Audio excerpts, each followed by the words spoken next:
We are now right at the brink of summer, and it is time to finally get our MRCOOL ducted system up and running. This is the Universal Series 2 to 3 ton condenser, and it has been hanging out here patiently unused for about a year because we haven't had our full ductwork system finished. That includes our ERV and our dehumidifier ducting because they all share the same ducts.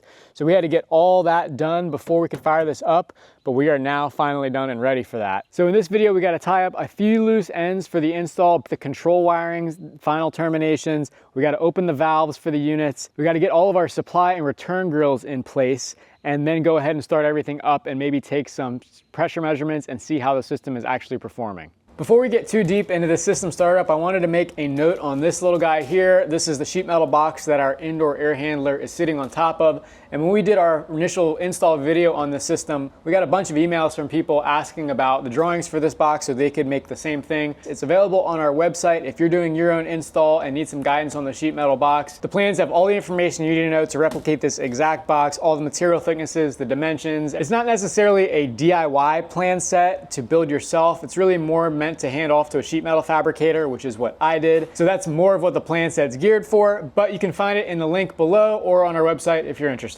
I'm gonna get started putting the thermostat on. Here is our rough 18/8 wires for both the thermostat and the dehumidifier. The same device will control both. That is this guy right here, our Ecobee Smart Thermostat Premium is what it's called. Pretty expensive thermostat, but I actually got this on eBay. I guess it was an open box, so I think it was like 150 bucks total. Back in our blocking video, I put a piece of plywood in here so I know I have a nice solid surface to screw through for both this thermostat and the one that'll be here. This is gonna be our ERV control. It's a totally separate thermostat. So here's my two wires, heat pump and dehumidifier. I try to get all this excess up into the wall cavity because it would not be cool to not have enough excess one day, but we have a lot of excess here. That's about all the more I can get out of it. So I'm just gonna chop that there. Cut the sheathing back a couple inches. And this is our little plate we got to put on here. All of these wires will go through and into their respective tiny terminal. I think I only need one single wire from this 8-conductor dehumidifier wire, maybe 2 at the most. So I'll save that for last. It's going to go in one of these little accessory ports down here. I read through the manuals of the Ecobee thermostat, our Broen dehumidifier, and our MRCOOL heat pump, indoor and outdoor, and came up with this sort of cohesive wiring diagram that ties them all together. It's pretty standardized, but there's just a couple things I wanted to make sure of, like how we talk to the dehumidifier and where these little splices come from. So I color coded the wires with what they traditionally are. I just Googled what the wire colors usually correspond to, and it's pretty simple. Red R, green G. The only ones you don't typically see are like the common wire, the neutral is blue. Sometimes it's blue, sometimes it's black, orange for the reversing valve and the heat pump. But this is what I'm gonna follow hooking up to the thermostat. It's pretty handy. They built a level into the actual thermostat mount. Good job, Ecobee, on that. I'm gonna strip these 6 wires I need for the heat pump. This little stripping tool makes things a lot easier for these small wires. Just taking like 3/8 off each one of them. Now for the tedious job of trying to get these things in the right spot. So these are my 2 dehumidifier wires, which I may only need 1, but I'm gonna connect them both. Got so much excess, I don't think it's gonna hurt anything to trim those back. I'm gonna try to weasel the brown guy into accessory plus, the black guy into accessory minus. It's hard to tell if these things are tight or not. The solo R wire goes into the RC port. G wire goes to ground. C wire is blue. Y1 is yellow. OB is orange. Cut our string off. I think we'll be good to go. Guess this just snaps on here. Well, that was easy enough. I'm going to head back downstairs and check that all that wiring is right in the air handler. I don't think I have it hooked up yet. And we got to do the same on the condenser outside.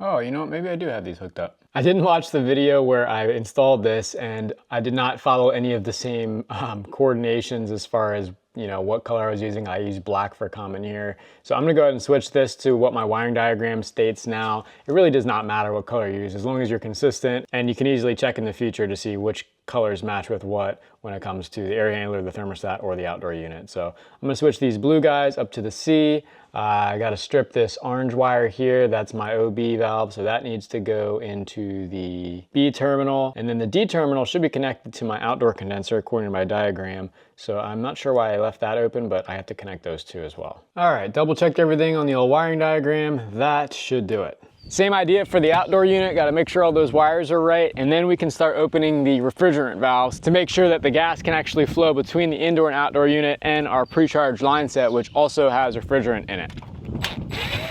Had to pop the top off to get this little front panel off, but not too bad. And yeah, I just gotta rearrange these wires to match the inside, so the brown will go to the D, I'll take the black away, blue will go to common, and orange will go to the B wire here. And these guys are the caps for the liquid and gas refrigerant shutoff valves. So I'm gonna pop these open, and that is where you crank it open with an Allen key to let the refrigerant flow.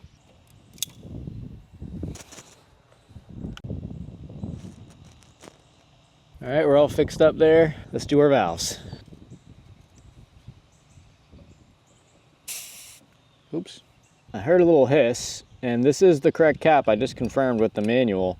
This is the port, I guess, to test and add. So I'm just gonna slowly open this. We'll have to put some leak detector on here to make sure that maybe just over the past year, some refrigerant worked its way past that valve. Okay, yeah, it was just a little hiss. Just a little bit worked past. Okay, yep, there's the Allen key. Curious if the liquid line has any pressure. Nope, that didn't have anything. Thankfully, the largest Allen key that I have on this little metric wrench will do the trick.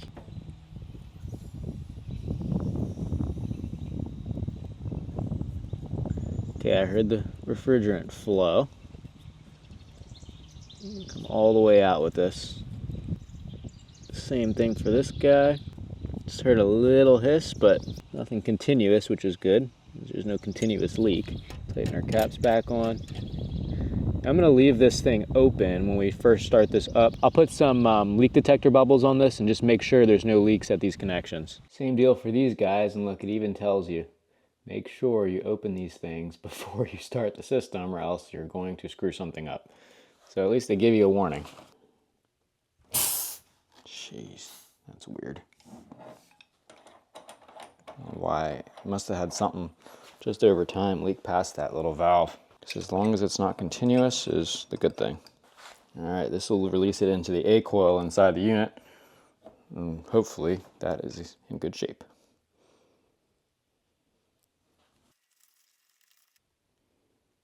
Come on, this one's tight. It's kind of scary when you're trying to crack something open that tight, especially when it needs to hold gas pressure. The last thing we got to do before trying to start the system up is open up the lungs, which is taking all of our blocking plates off of the register cutouts. We used some masking tape around the edges, peel that up. And it seems, like it did a pretty good job of keeping everything clean, like there's no dust underneath where the tape was. Just 2 screws is all we put in it. Beauty. Nice clean vent, look at that. Just want to check to make sure that this vent fits properly. Should kind of drop down in there, yep. Got a decent amount of wiggle room. Perfect, that's a 6x12.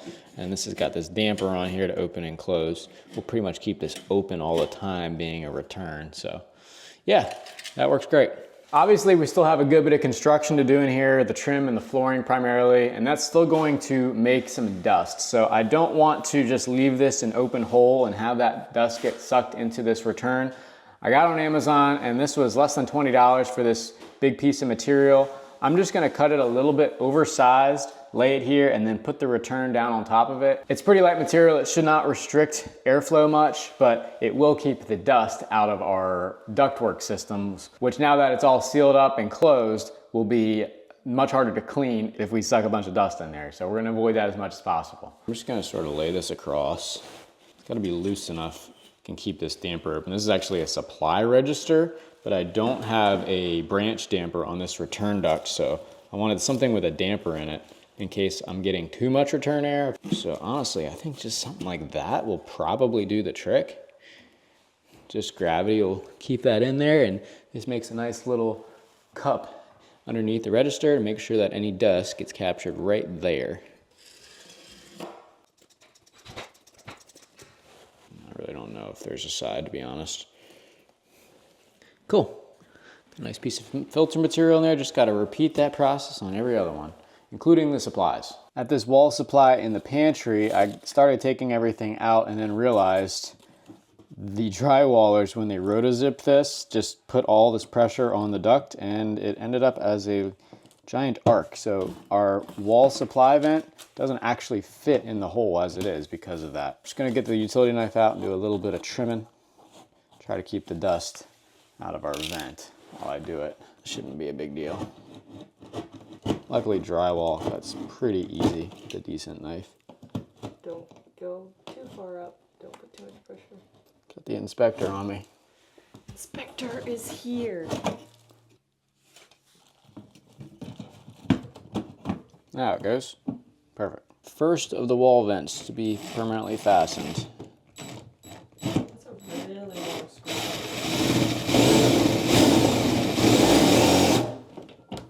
What are you going into? Metal. The metal flange for this duct boot. Oh, there we go. That went a little bit too quick.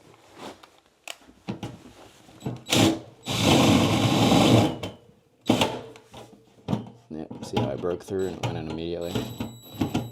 Oh, man. Kind of wore the paint off that. That looks really bad. You should probably... I can use this guy for the next one. What? So I can use the Phillips head bit for the next one. Same deal for these wall returns. We just taped over them instead to try to seal them off. Tape did a really nice job keeping that nice and clean and free of debris. I recently went on another new construction job and all the returns they just left open during construction, and they're just full of nonsense and sawdust and wood debris. I'm just like, it takes so little to put some masking tape over the thing and clean it off.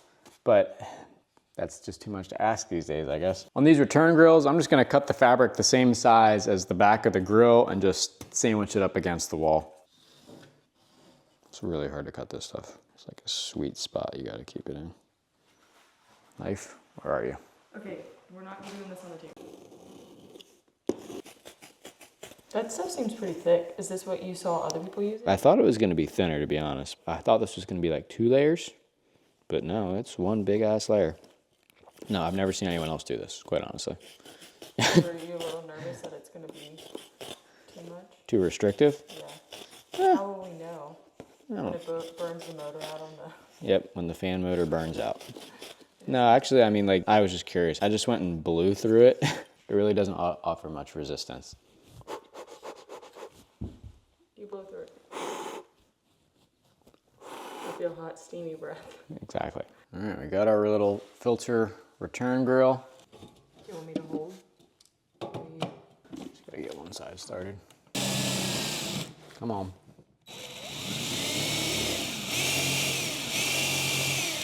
I'm trying to go through that piece of metal. Drill bit. I don't want a drill bit, but I guess I might need one. Definitely made it go a little quicker. Okay. Got all of our supply and return grills covered. We had just enough fabric material to do everything except the ERV and the dehumidifier return ducts, but we're just gonna keep those sealed for now. We're just gonna start up the main air handler. We're ready to fire this thing up. This is very, very exciting. We have air conditioning up here and it's gonna be awesome. It's not too hot, surprisingly, even though it's like a high of 80 degrees outside today. But it will definitely be hot next week when the high is like 90, 91. Yeah, it'll be nice to have it. It'll keep the humidity down up here as well and just be a lot more comfortable. It'll be better for the building materials too. The cabinets we have that are ready for install, all the doors, everything like that. Cool stuff is good. Got a trap on the condensate drain. I think we are ready.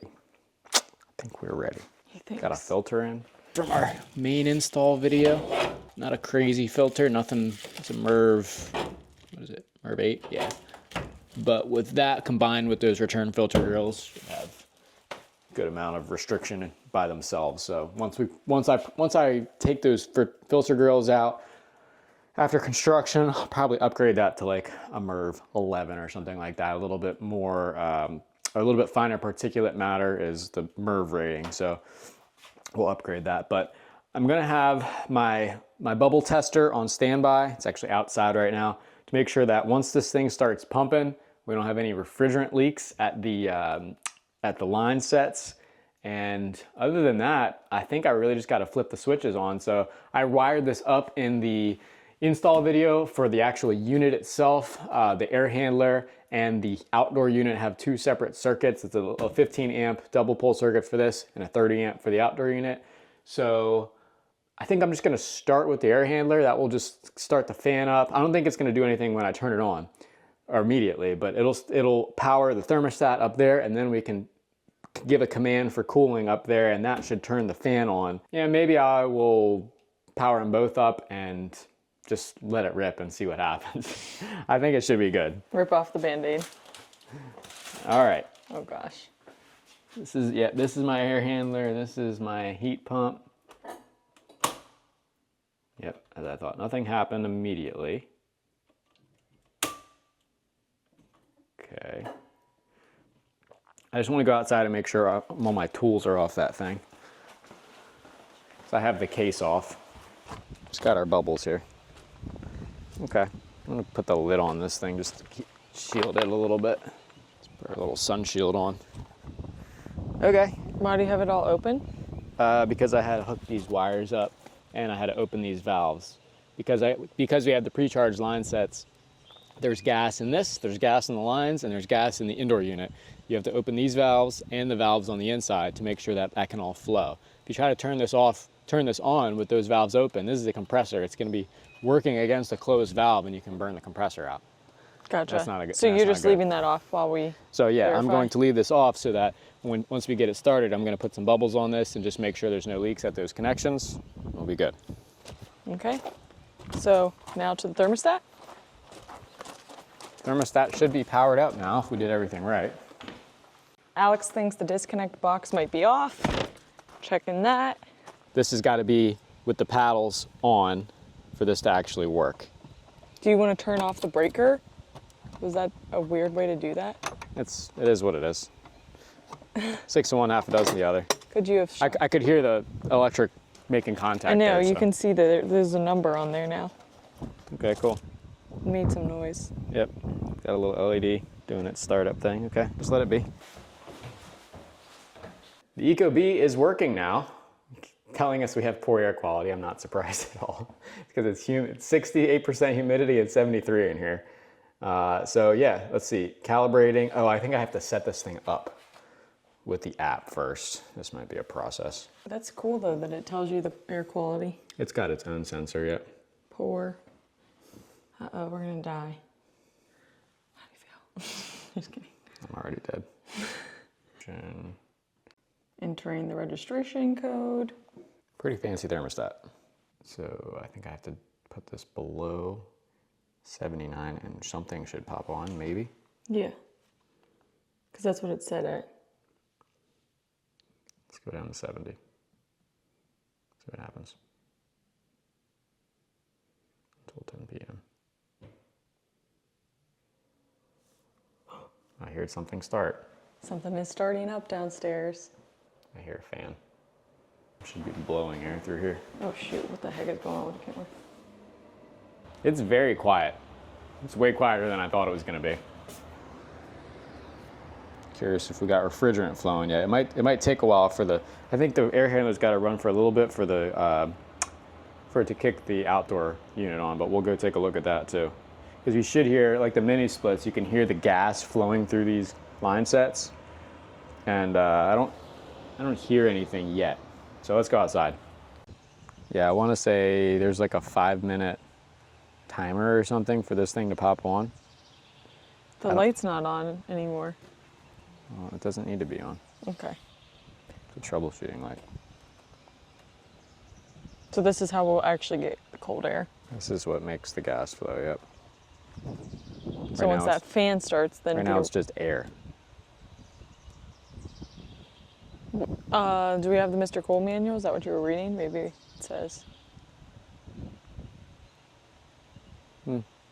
All right, so of course, as with any project, it never goes as easy as you think it is. And our air handler is running, but the outdoor unit will only just barely turn on for a little bit. It runs for like a minute and it's just the fan. I don't hear the compressor turning on, and then it shuts off. I think it's an electrical issue. I realized that I had the G wire hooked up to this, which was not in my wiring diagram. Not sure why I didn't catch that earlier, but I have power here. I measured 120 volts between the ground and one leg and 240 between the other two legs. So power, AC power is good.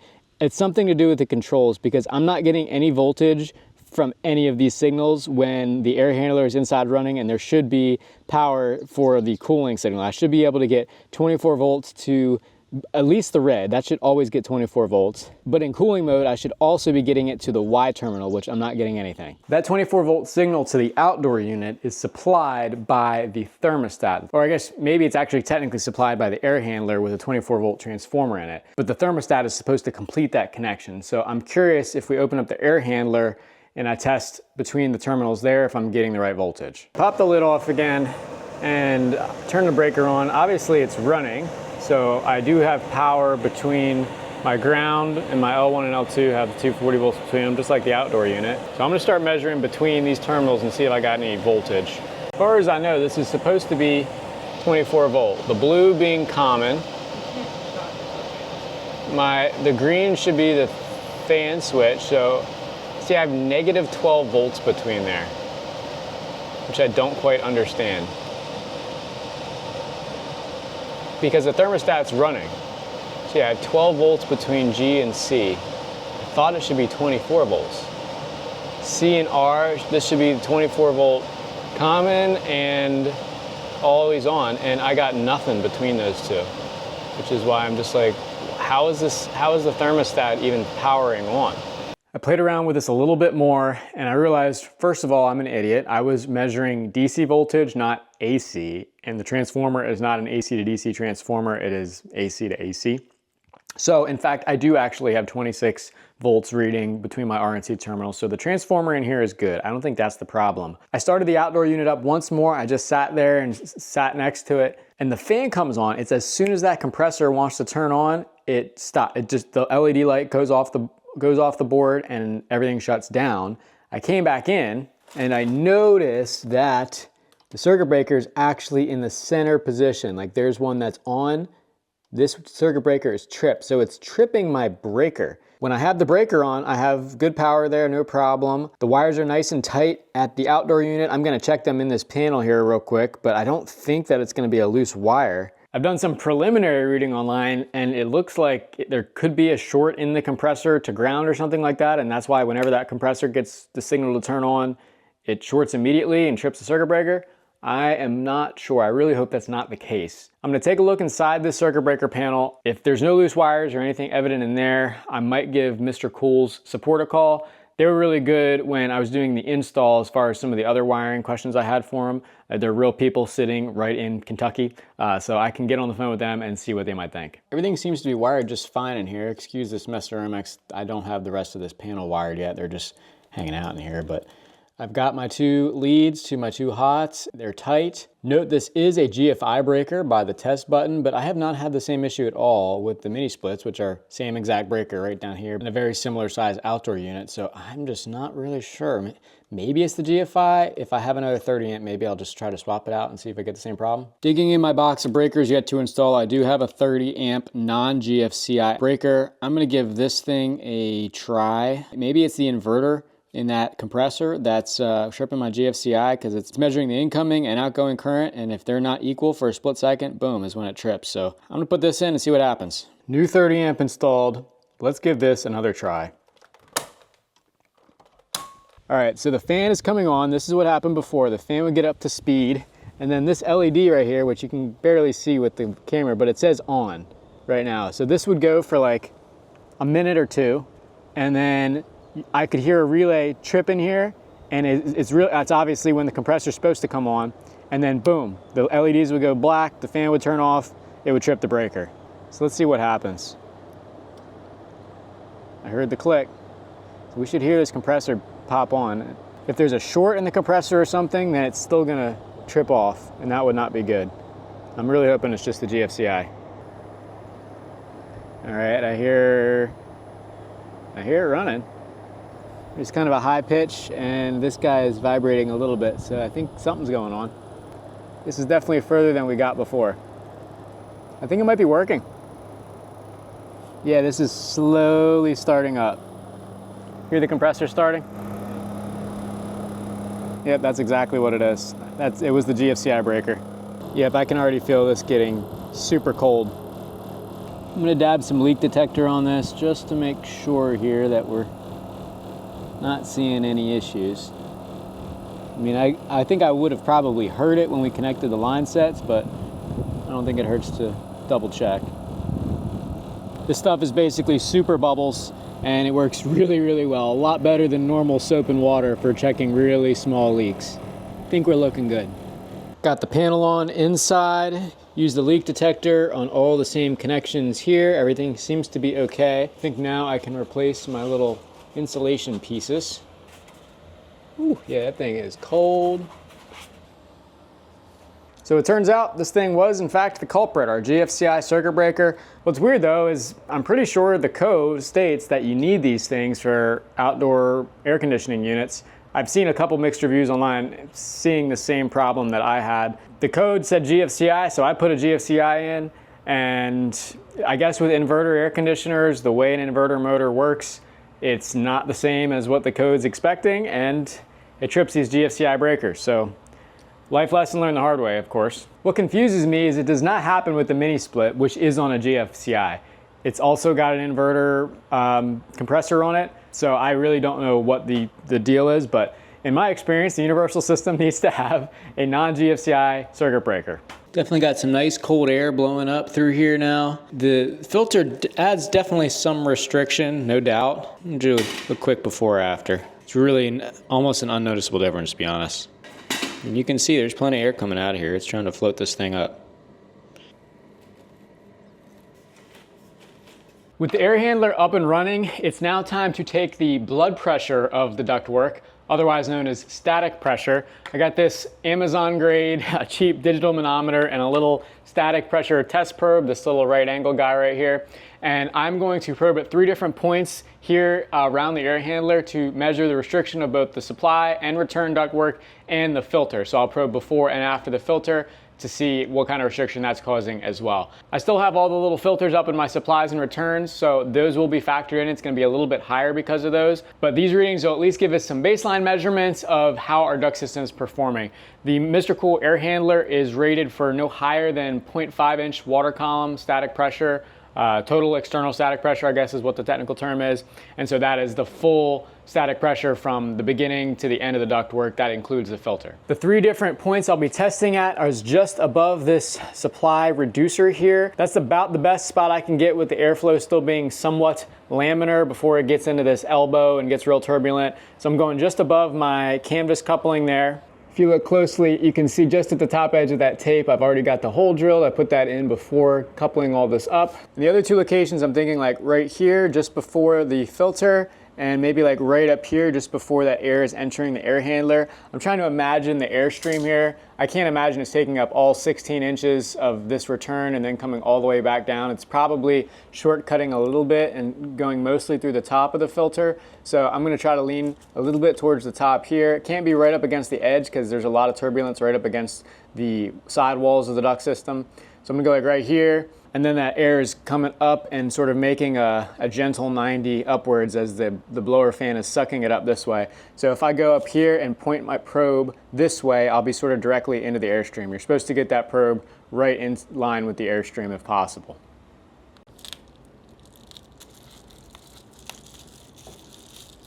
My first little test window. I'm gonna take my filter out so I can actually get some of these chips out that I create while drilling.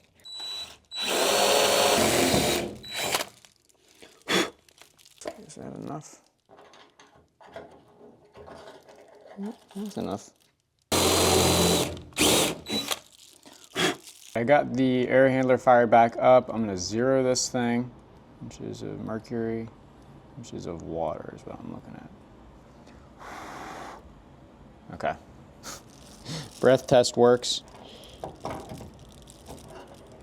Let's see what we got here. Reading 0.28, 0.29, front of the filter, 0.3, something like that. Seems pretty high. We might want to take another reading at the top of the box, but we'll just see what we're at we'll see what we're at after the filter.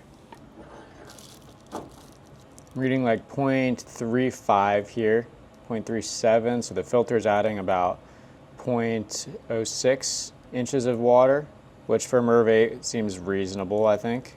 We'll call that 0.35. Seems to be hovering around before the air handler. So that's measuring everything away from the air handler, including the filter. Then I'm gonna add this to what we get on the supply side. Got my probe up there, and we are getting minus 0.21, 0.20, something like that, which means we're right at like 0.55 inches of static, which is a little bit high. I'm gonna take just the supply pre-filters out first and see if this reading changes at all, and then we'll do the returns and see if it changes. A little bit tight. Make sure all my vents are open. All right, let's see what we got here. Oh yeah, look at that. Down to 0.16, 0.18, something like that. Just taking those supplies out. Now let's do the same thing for the returns. This definitely would have been more efficient if I would have measured before putting these filters in. That way, if it was a pretty low static increase after the filters, I could have just left them in rather than putting them back in another time, but didn't think that far ahead when we were doing this. It's definitely sucking. Whoop. Take 2 pre-filter. Oh yeah, that is quite a bit lower. Now we're 0.22 pre-filter. What were we before? 0.3, I think it was. And post-filter, we're 0.3 now. After testing, I plugged up the holes with a little ball of duct seal putty. Here's my napkin calculations with and without the filters. With filters, got a total external static of 0.56 inches of water column, and without 0.47. I think I'm just gonna keep an eye on static pressure. Maybe it will grow once the filter starts getting a little bit clogged, and I guess if I go anything over that MERV 8, it'll probably bump it over, and maybe I'll have to increase fan speed. But I feel like bumping the fan speed up is not the best idea, because it's just gonna cause more pressure, cause more wear, make the motor work harder. So the lower the fan speed while still getting a comfortable house, I think is probably better. Oh, and it uses less power too, keeping it that way.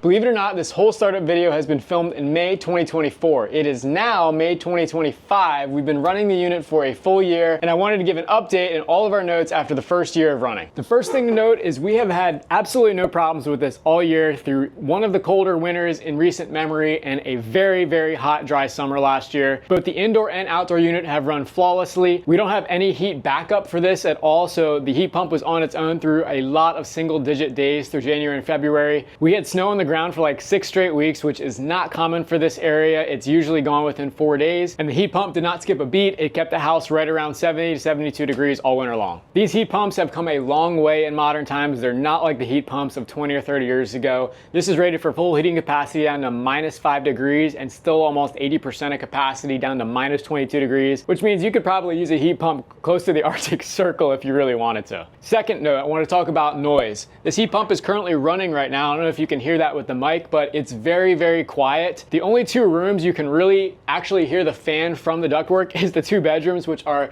the 2 supply runs closest to the air handler. And that's because we use all sheet metal ductwork. It's something we wanted to do just for longevity's sake and ease of cleaning. I hear a little something in the utility room. Hello. Coming from this pipe. Hello? Hello. I can hear you perfectly. However, it does transmit sound a little bit better. I think in the future house, for the first couple runs, closest to the air handler, I'll do the 5 foot of flex at the end of those solid pipes, especially if they're in a bedroom, just to keep it a little bit quieter. It's not crazy loud, but for a sleeping room in general, you want it as quiet as possible. That doesn't really have anything to do with the air handler itself, just a note on ductwork. Third, let's talk parts. One of the big complaints people seem to have about not getting HVAC equipment through a reputable dealer and a local tradesperson is that you'll never be able to find parts for it. It's gonna be so hard to get any sort of service items, or if something breaks in the future, how are you gonna get parts? Well, if you remember that storm back in August of 23, a giant tornado hit very close to our house and it threw a large branch into the top of our outdoor unit, causing a giant dent that was really ugly. We wanted to get it replaced. So about a month later, I wanted to order a new lid. All I had to do was call Mr. Cool's tech support and tell them I wanted a new lid. It was $26.96 shipped to my door within 4 days via UPS. I don't think it could have been much easier to get that part, or much cheaper. Like 27 bucks for the whole lid of this heat pump, powder coated, ready to go and everything, shipped.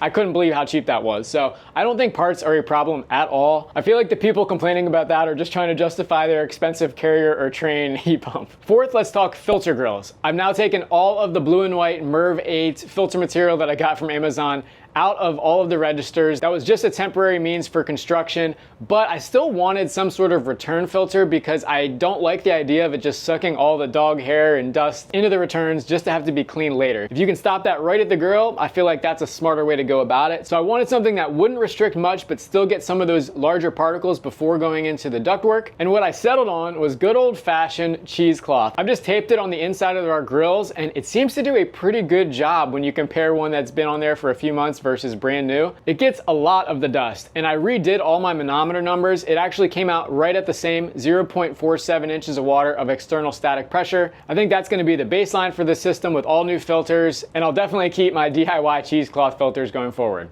The next note I want to talk about, we have to go outside for, pardon the rain, it's coming down like crazy out here. I added some vinyl heavy-duty line set covers from Airex to protect this white foam insulation. After about a year and a half, I could see it starting to deteriorate in the sun. You can see a small example of that in the mini split. The tape has protected this, but this is what those look like, so you definitely want to cover those to protect them from UV. And the last note I have is actually about this Ecobee Smart Premium Thermostat. If you're thinking about using something similar, I've noticed that the humidity reading on this is about 10% higher than it actually is in real life, as verified by our AirThings View Plus sensor, which is a much higher quality sensor. This wouldn't really matter, except this is what controls our dehumidifier, so I have to set this about 10% higher than I actually want the humidity in order to keep this thing from just running the dehumidifier like all the time. So just a note on this Ecobee. I want to do a more in-depth video on the electricity usage and performance of this heat pump, so I'm going to save that for another day, but I need to install a system that can accurately monitor the power usage. So far what I've seen just with an amp clamp is the whole thing, in heating mode anyway, runs at about 1/3 of a kilowatt, but I'm curious to see how much this actually costs long-term throughout multiple seasons to run. That's just the inner engineer and nerd and cheapskate in me. I want to see actually how much it costs to heat and cool our house. Something else we did a test on is our duct leakage rate. I'm going to do that in a separate video as well because it's kind of a specific thing. So stay tuned to see whether all of our painstaking detail and sealing all this ductwork was worth it. I hope this video helped in your HVAC startup endeavors. I've had nothing but good experiences with Mr. Cool. I would 100% install one of their units again. As always, thanks for watching, and we'll see you on the next one.